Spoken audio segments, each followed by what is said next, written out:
How many of you grew up knowing exactly what you wanted to do? Some kids get to college and they're lucky enough to have that all mapped out. It's in a spreadsheet. They know when they're going to get married, they're going to have kids, they're going to move to what suburb. We call them accountants. For the rest of us, it's just not that clear. The world that we live in tells us that we have to play it safe, right? We need a master plan. What are you going to do in 1 year, 3 years, 5 years? Our corporate ecosystem still operates on this antiquated platform of predict accurately and plan accordingly. But because of technology, the pace of business has accelerated. And now you can't be an expert for very long.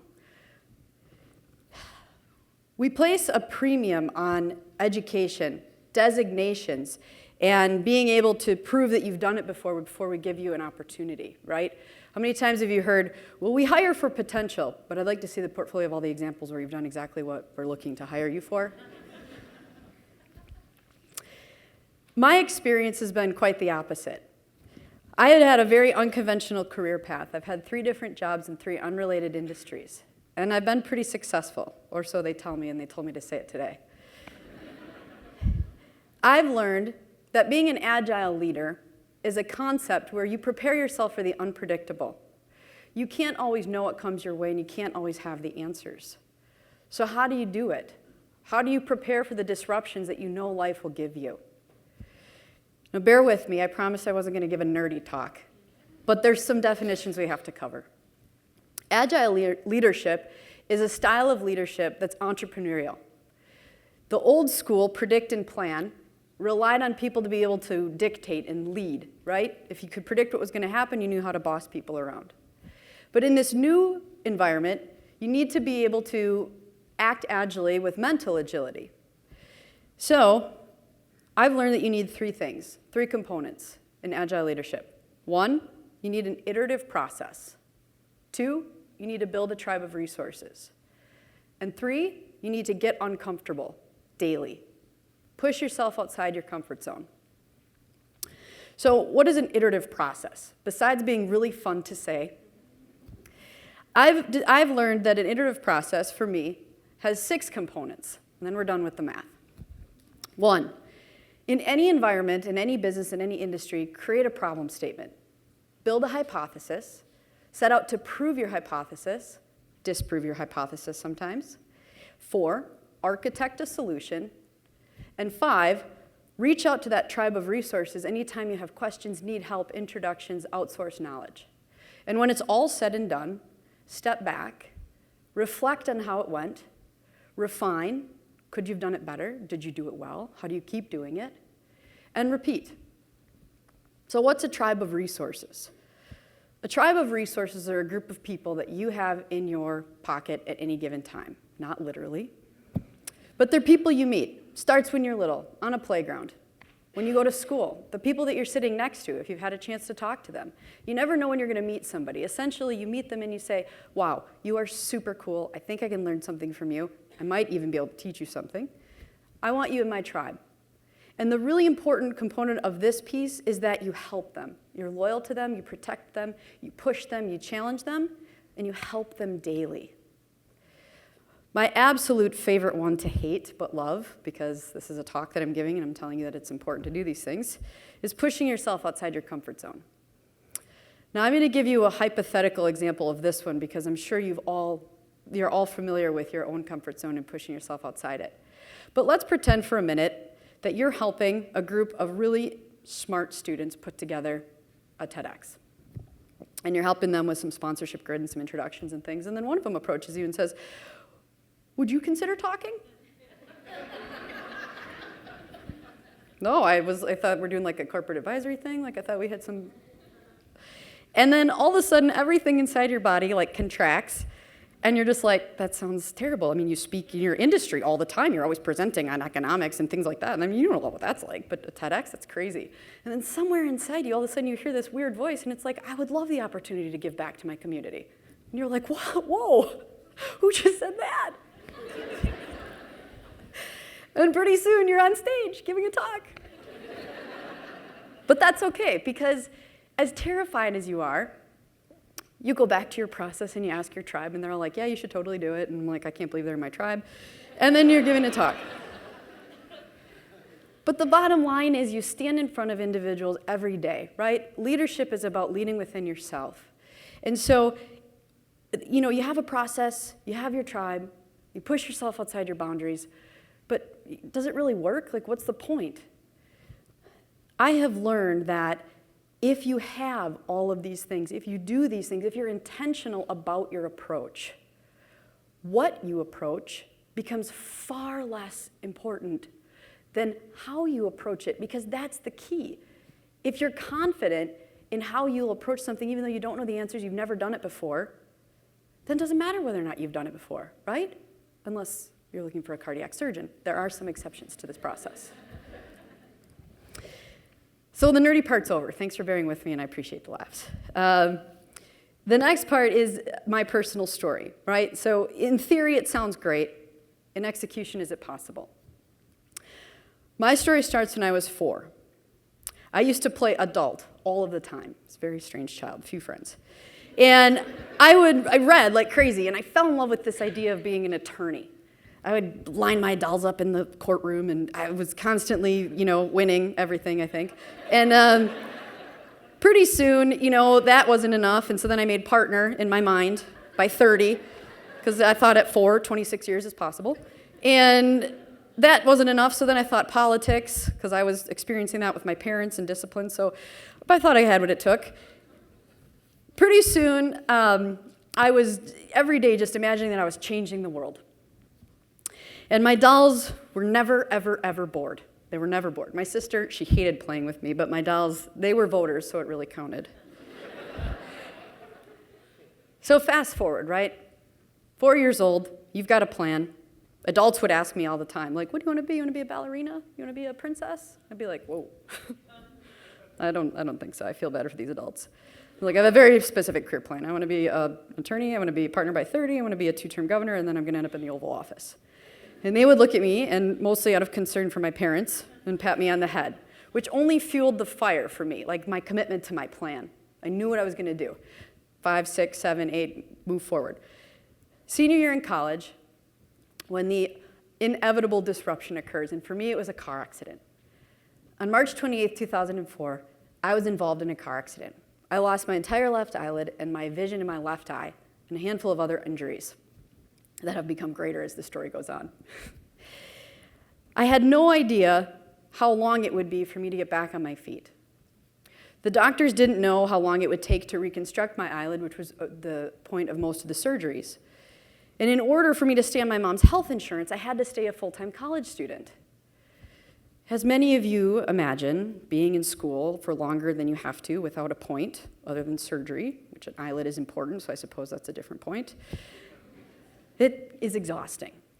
So 3 years later, I finally was eligible to graduate. Well, I was eligible to graduate a while before, but I could finally graduate.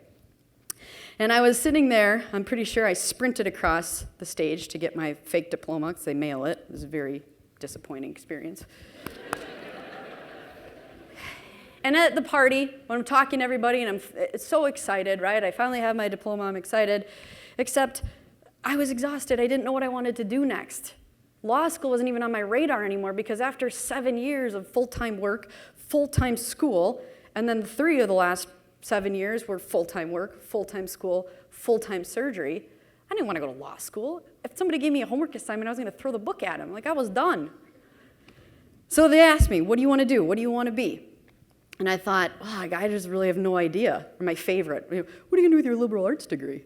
I'm like, it's 2008. What do you think I should do? Everyone's hiring. So it's an awesome time to graduate from college. So I worked at a restaurant downtown, and I had access to all these really successful people. I used to call them the Milwaukee Business Journal people until I met a lot of them, and they're even more awesome now. And I thought to myself, I bet if I talked to these people, I could figure it out. And this was the birth of what I now call my own iterative process, or anybody can use it, right? So I created a problem statement. Number 1, I need a job. Number 2, if I interview all these really successful people that seem to have everything figured out, I might be able to find a job. 3, prove it. I had to actually go interview all these really successful people. And after asking them all sorts of questions, what do you do? How'd you get there? Do you like it? Would you recommend it? Would you recommend me for it? No? Yeah. 4, I architected a solution. I landed my very first job. I was the print agent assistant at Ford Models, an international modeling agency. And as a history sociology major, I was the perfect fit because I knew nothing about modeling. I was a jeans and t-shirt kid. I loved pizza. I didn't know about this, like all this fitness stuff they were talking about. And I thought, well, you know what? I'm going to be the best print agent assistant they've ever hired. And so I became a professional sponge. And I think I asked like 100 questions a day. And pretty quickly I learned that anything you can predict that can go wrong on a photo shoot will go wrong on a photo shoot. And this is where I came into this experience of agility and constantly having to be on your feet and thinking quickly. And I thought to myself, boy, this sounds a lot like serving. Corporate world isn't really much different than a restaurant. 1, you have to figure out what people want, i.e., read their minds. 2, you have to deliver it, and then you have to figure out when they want it, right? i.e., yesterday. And when things go wrong, you just fix it. No excuses, they don't care, just fix it. And never in that process is it ever about you. So I worked at the modeling agency for a couple of years, and I loved it, and I had a lot of fun. But then I made a very important discovery. I learned that you could get a paycheck that had a comma in it.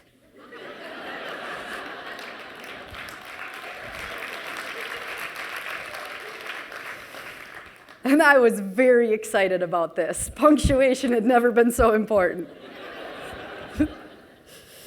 So I interviewed at several different companies, and I realized without a technical degree, the really only place I could make some money was to get into sales. So I interviewed with a information technology company, a management consulting firm.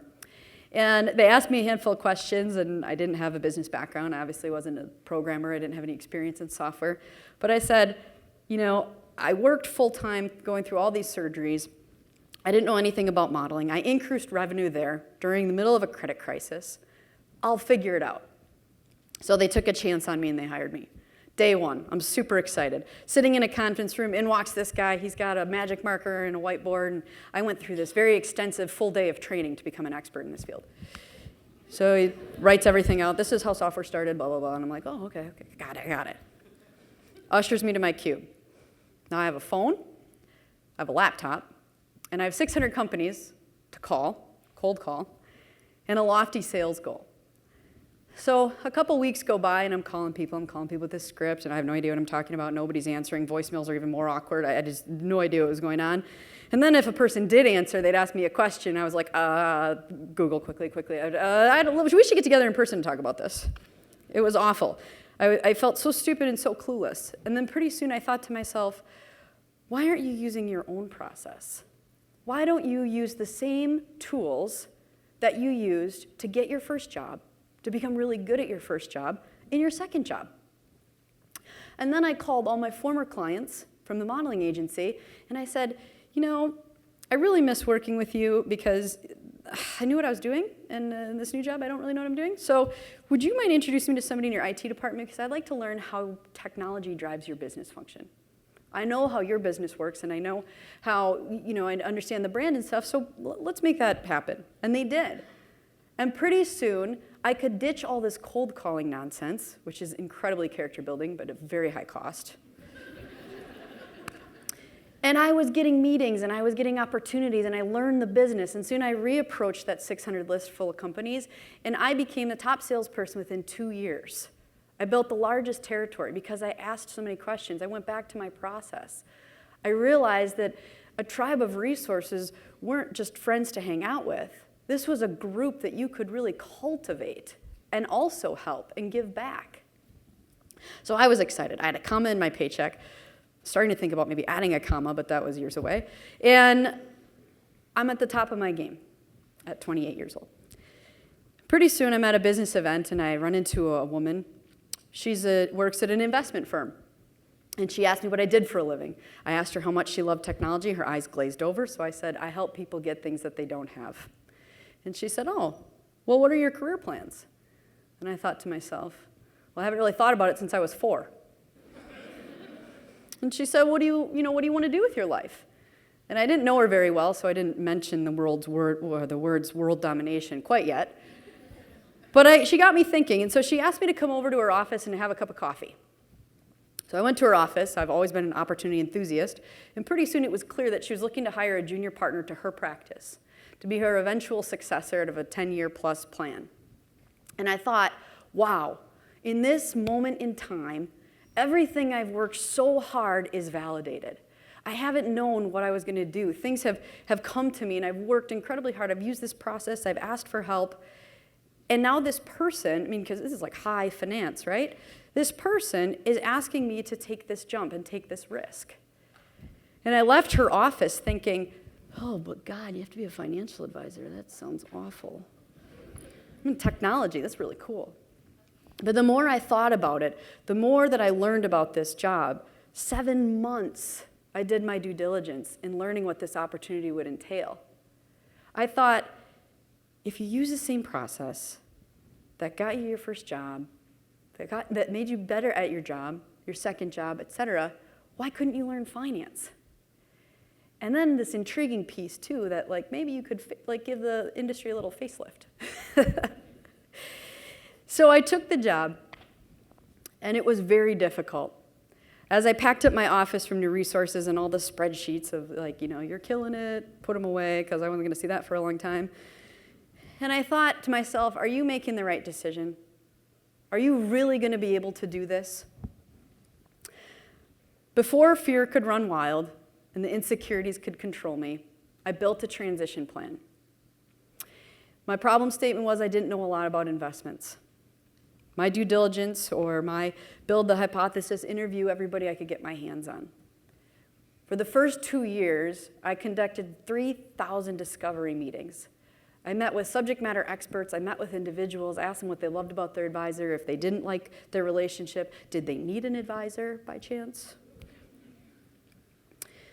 And pretty soon, I started to fill in the blanks and build a framework. And I realized again that no matter what environment you work in, if you take the risk and you figure it out, all you need is your process, your tribe, and to push yourself outside your comfort zone. Because working at a very top elite firm with people that have Ivy League degrees like ornaments on a holiday tree, it's okay. You can always learn, right? So it's been 3 years since I've been at Baird, and I love it. It's an incredible opportunity. And I think to myself, what's next? Hopefully not another job for a very long time. I've had it with that. But why is it relevant? Why does it matter to have a process to use your people, right? Because agile leadership is this concept where you lead from within. You get to know yourself, you get confident, you're fearless. You take care of people in your life, your tribe, and you protect and you help each other. And if you push yourself outside your comfort zone, you're always prepared for whatever comes your way. And the next thing that comes your way, I'm a little bit afraid because this is intimidating in itself, so I don't know what's next. But you'll be able to handle it. Our community requires more of this type of leadership. Our business requires more of this type of leadership. When you leave today, think to yourself, what are the things that you are most afraid of? What have you not done? Because I guarantee you, everything you've done to this point has prepared you for this. So challenge yourself. And remember, the nerdy parts, the iterative process, the glue, the tribe of resources, and to get outside your comfort zone. Thank you.